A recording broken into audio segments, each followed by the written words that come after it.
O governo de Minas prevê uma redução no déficit fiscal deste ano, mas as contas ainda continuarão no vermelho. Em meio à crise econômica, o Estado não consegue equilibrar as finanças. Resultado: os cidadãos que pagam os impostos e deveriam ter serviços públicos de qualidade são os mais prejudicados. 2 salas de cirurgia do setor de ortopedia do Hospital Galba Veloso estão interditadas pela vigilância sanitária. Com a capacidade de atendimento reduzida pela metade, um andar inteiro de leitos está vazio, sem pacientes. Pelos cálculos do Estado, resolver os problemas estruturais vai custar 11 milhões de reais, dinheiro que a FHEMIG não tem. Um dos nossos maiores problemas é a estrutura. E as unidades da rede FHEMIG, por exemplo, que são 21 unidades hospitalares, essas unidades estão passando por isso. Porque já existia um problema estrutural, obras paradas que hoje não pode dar continuidade. Setores, por exemplo, nós temos unidades aí com CTI de 40 leitos precisar terminar e não estamos conseguindo terminar essa obra exatamente porque não tem o dinheiro para ser investido. As cirurgias que deixam de acontecer aqui sobrecarregam ainda mais o Hospital João 23, que também vive uma crise. Em maio, nós mostramos a precariedade da infraestrutura no maior pronto-socorro do estado. Na época, a FHEMIG disse que o prédio vinha passando por reformas. Falta dinheiro para os serviços básicos e também para obras. Um exemplo é a duplicação da MG 424 entre Sete Lagoas e o aeroporto de Confins. A rodovia, cheia de calombos no asfalto, estreita e sem acostamento, tem tráfego pesado e perigoso. Faz vergonha, pô. Põe em risco a vida da gente, de todo mundo. A Secretaria de Obras diz que faz a manutenção da estrada e que não há prazo para começar a duplicação. Quem depende das farmácias do estado também reclama da constante falta de remédios. Outro problema vivido no estado é o atraso no pagamento de fornecedores e dos servidores. Desde fevereiro do ano passado, o governo de Minas está pagando os funcionários de forma escalonada. Quem ganha mais de R$6 mil, por exemplo, recebe em 3 parcelas. E isso significa dizer que a última parcela chega à conta do servidor no 30º dia do mês seguinte ao trabalhado. E em agosto foi preciso administrar mais um atraso.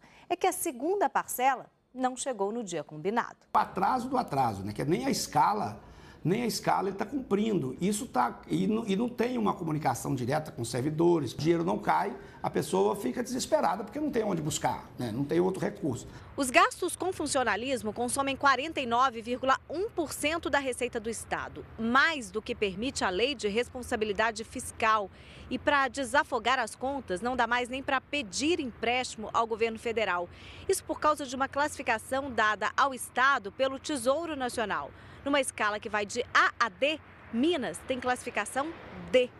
O secretário de Fazenda acredita que o governo tem feito o dever de casa para reduzir a crise. Nós herdamos um aumento de folha de 5 bilhões em 2015. Nós estamos conseguindo ajustar o Estado dessa herança que nós pegamos e, em função de medida que nós estamos tomando, quem está conseguindo sair de um déficit previsto de 13 bilhões em 2015, quando nós fizemos a segunda revisão, para um déficit de 4 bilhões em 2017.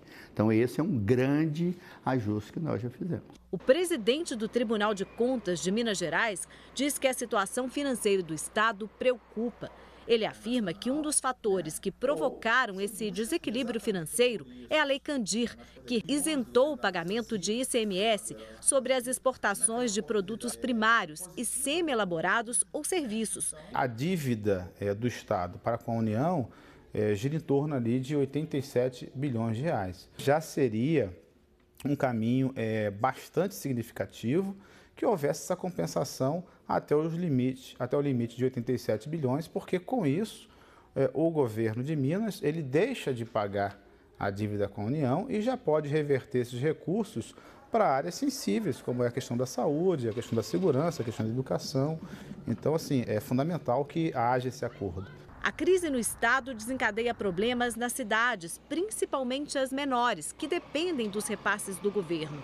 Segundo a Associação Mineira de Municípios, a dívida de ICMS com as prefeituras já está batendo na casa dos 150 milhões de reais. Os repasses da saúde também estão atrasados. A dívida é de R$1,5 bilhão. Ainda segundo a associação, nem o dinheiro do transporte escolar está chegando em dia. A gente para no posto de gasolina, o pai do aluno está lá, ô prefeito, não vai buscar meu filho lá não. A gente passa lá na porta da padaria, o cara quer saber por que não tem um remédio na farmacinha. Então nós temos contato, a vivência diária com o cidadão. Então nós temos que dar essa satisfação. E nós que estamos lá na ponta da linha que estamos pagando o preço, entendeu? Então não pode ficar assim.